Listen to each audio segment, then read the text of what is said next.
There's a lot of people out here that are on the journey. The journey that I'm talking about is of creating abundance, happiness, and becoming more self-aware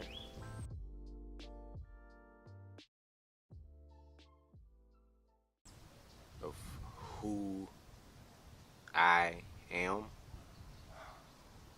understanding my abilities, innate, natural abilities to create, to manifest autonomously, automatically, by the self. But the self, that which I am, is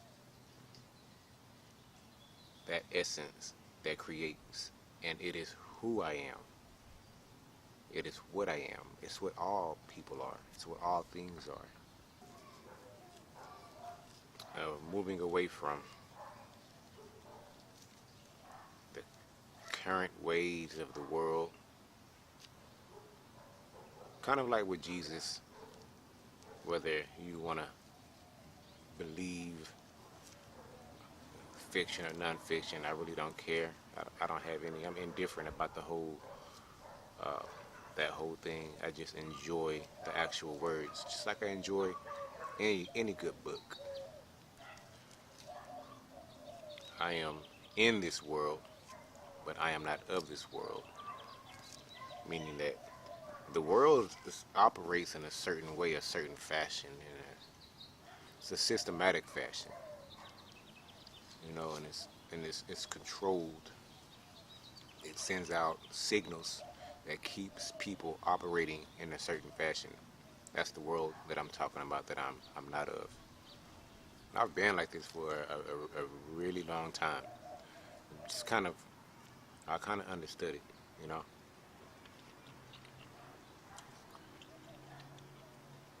And when certain books, certain information, videos, audios came my way, I soaked them up like a bounty cloth.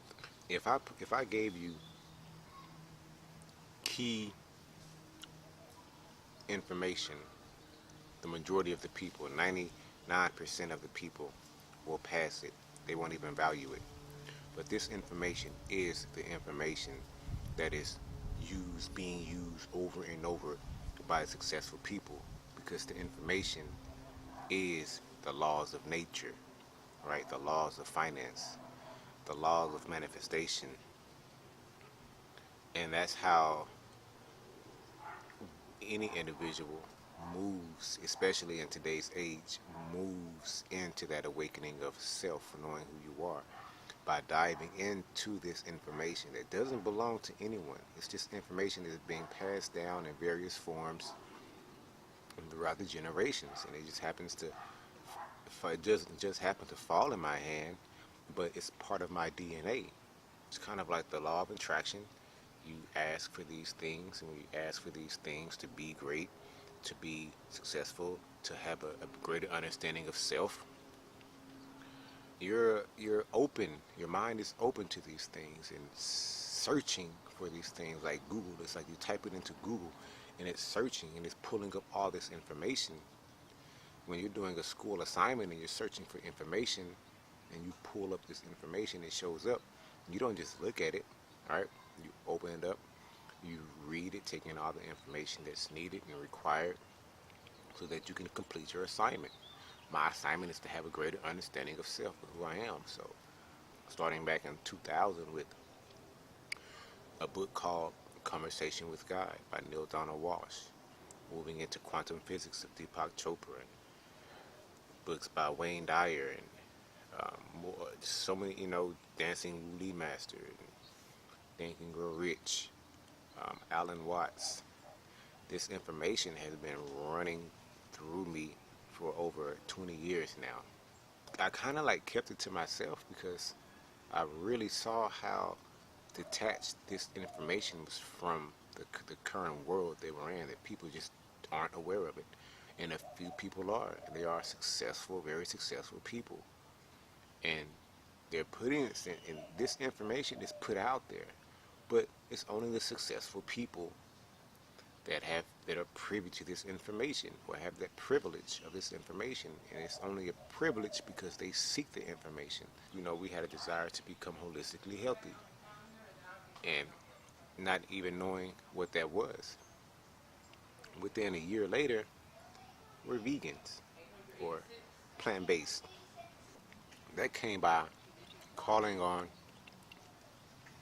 or attracting that information simply by saying and meditating on the simple fact that we desire to be holistically healthy.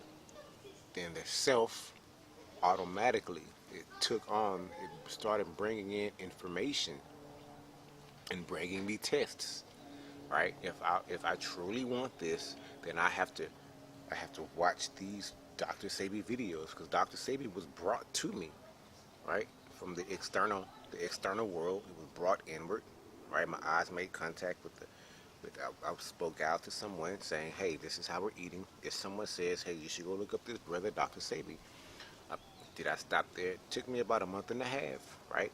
See, I didn't want it that I wasn't ready for that information because I didn't take the test at the time. But as soon as I began watching Dr. Sebi videos, I enjoyed it, which was confirmation. I watched more videos. Next thing you know, one video turned into, man, I've seen Dr. Sebi videos at least altogether maybe 1,000 times. So just imagine all that information that I was able to take in, but it wasn't just him, it was other people that are out there. So that was manifested. Now, we've been so-called vegan, plant-based I like to say, or not eating meat or anything like that, for 7 years plus. Because we came in on a holistic aspect, we're dealing with mind, body, and soul. So it's not just the body, the physical. We're not just exercising, staying out in the sun and sun gazing and sunbathing. We're doing more than just that. I do mental exercises. The mental exercises such as I desire to be wealthy. My goals are set towards being wealthy. I am successful. The people around me only says I will and I can. And the people that say I can't and I won't, I cut them off because they're not important to me. Successful people write down their goals. Successful people meditate on their goals. I write down my goals. I meditate on my goals. I listen to The Richest Man in Babylon every other night. These are just affirmations, right? Meditating on a particular topic of becoming and being that which I am, successful and wealthy. In the process of doing that, you begin to learn and understand financial literacy. You understand and you gain an understanding of the laws of wealth.